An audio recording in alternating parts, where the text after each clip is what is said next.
Assalamualaikum warahmatullahi wabarakatuh.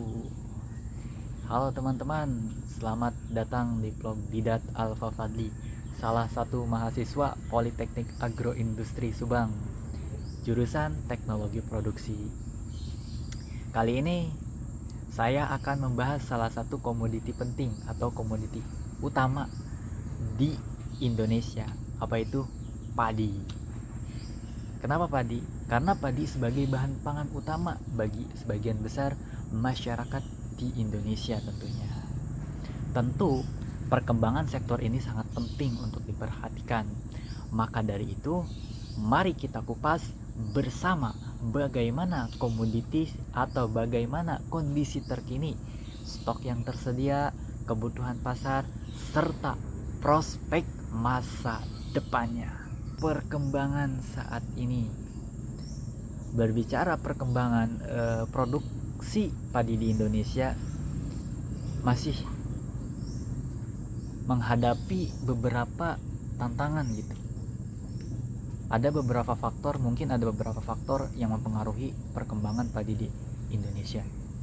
Tentunya diantaranya yang pertama, perubahan iklim atau perubahan pola cuaca.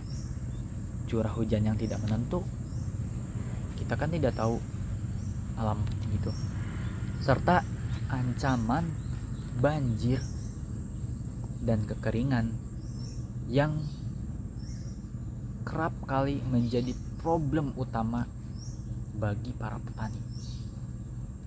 Yang kedua, teknologi pertanian. Meskipun kita sudah ada inovasi dalam teknologi pertanian, penerapannya itu masih belum merata di seluruh Indonesia atau di semua daerah-daerah. Dan yang ketiga, subsidi dan kebijakan pemerintah. Saat ini pemerintah terus berupaya meningkatkan produktivitas dengan memberikan subsidi pupuk, bantuan-bantuan alat pertanian, serta kebijakan harga beli gabah dari petani yang sudah ditetapkan oleh Bapak Presiden Prabowo. Itu harga 6.500 gabah kering giling. Stok yang tersedia. Menurut data terbaru, stok beras nasional cukup untuk memenuhi kebutuhan masyarakat dalam beberapa bulan ke depan tentunya. Namun, beberapa daerah juga ada yang mengalami defisit akibat gagal panen atau rendahnya produksi lokal. Nah, untuk menjaga kestabilan stok, pemerintah seringkali melakukan impor beras. Guna apa?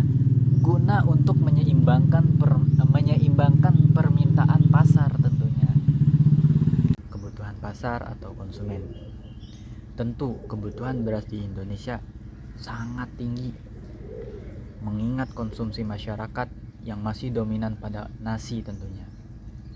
Tapi belakangan kali ini ada beberapa tren yang mungkin saya lihat itu mulai berkembang di pasar.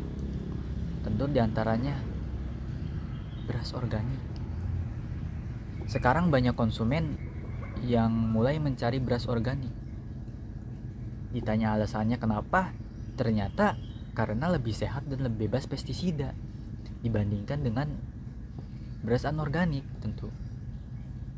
Terus yang kedua, dari segmen menengah ke atas itu lebih memilih beras yang premium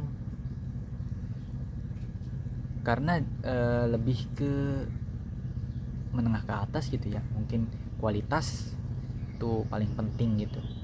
Terus juga yang ketiga, produk olahan beras, contoh seperti tepung beras, mie yang diolah menjadi berbasis beras gitu ya, terus juga dan lain sebagainya lah itu.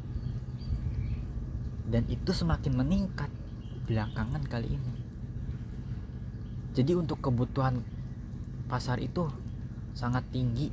Berbicara prospek masa depan,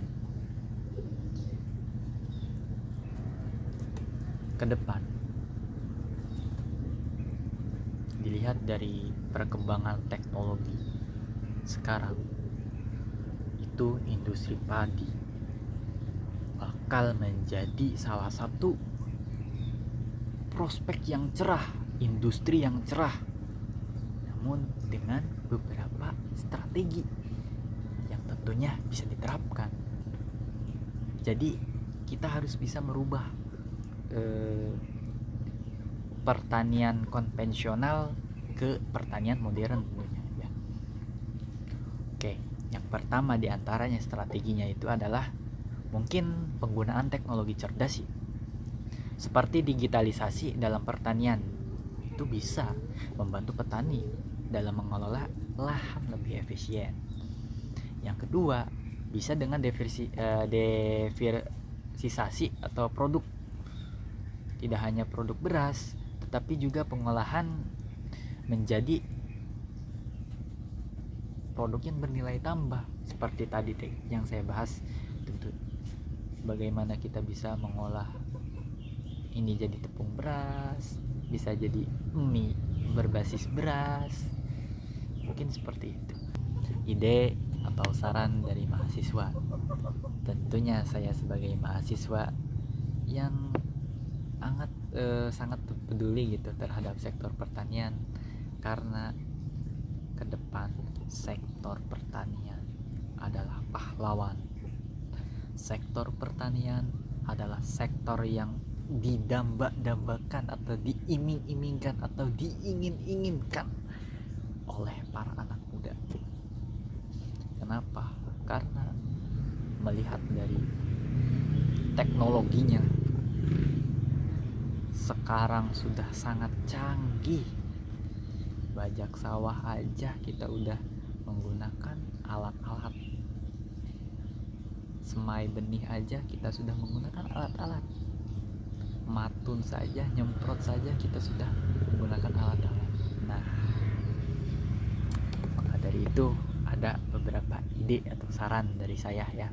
Tentu yang pertama, edukasi dan pelatihan bagi petani.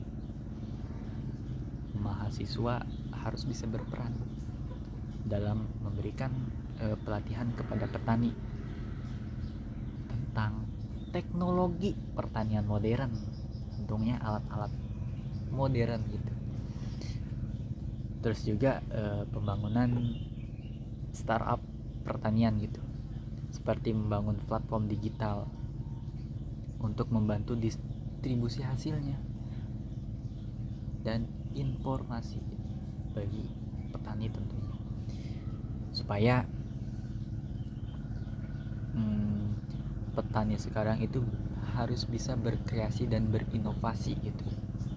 Jadi cuman jangan hanya nanam padi jual atau giling padi berubah jadi beras jual, tapi kita harus juga bisa mengembangkan produk-produk yang memiliki nilai jual yang tinggi tentunya.